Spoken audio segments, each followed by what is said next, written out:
Tonight, Huntsville City Schools Superintendent Christy Finley, Mayor Tommy Battle, and Huntsville Police Chief Mark McMorey all said there needs to be better parenting at home. Thanks for joining us. I'm Demetri McClinton. And I'm Dan Schaefer. They say it's to prevent incidents like the one on Monday where a Blossomwood Elementary student accidentally shot another student at school. WAAY 31's Cody Fisher was at that meeting, talked to parents about what they thought of the new plans to improve safety.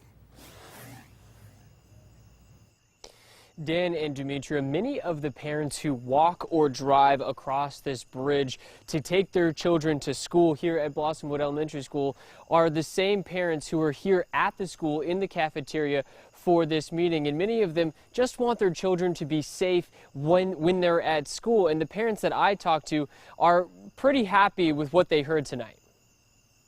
Blake Spencer is one of roughly 150 Blossomwood parents in the room Tuesday night. Spencer agrees with the district and city officials about children needing better parenting. I personally don't believe that this is a gun issue. I do believe that it's parenting, and what's happening at home is trickling down to what's happening into our school system. Margie Hammonds has a grandchild in the district and also says parents need to step up. The child should reflect the training at home, and then the parents and the school work hand in hand to bring up a good person. Superintendent Christy Finley would not go into specifics about how the two children involved in the incident will be punished, but she did say they are not in school and will face consequences. In the current behavioral learning guide, an elementary school student cannot be expelled.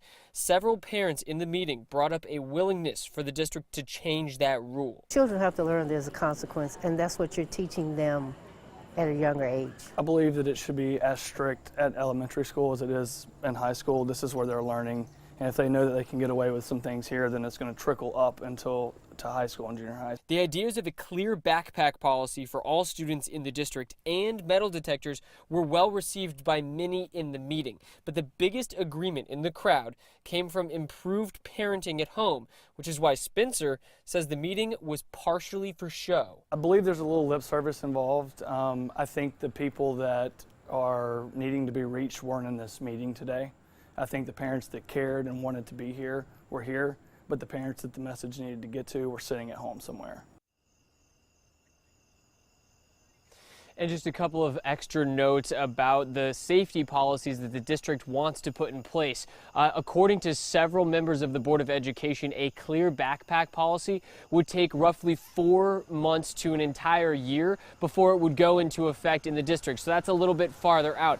And as for the metal detectors, according to those same board members, rough estimates show metal detectors in schools could be incredibly costly, with initial in returns on the price tag coming in at over $1 million for just the 5 high schools, not including the middle schools and elementary schools. Reporting live in Huntsville, Cody Fisher, WAAY 31 News. All right, thanks, Cody. Superintendent Finley plans to create a safety task force, which will include parents, teachers, and students. That task force would bring ideas to the Board of Education for how they want safety to be improved.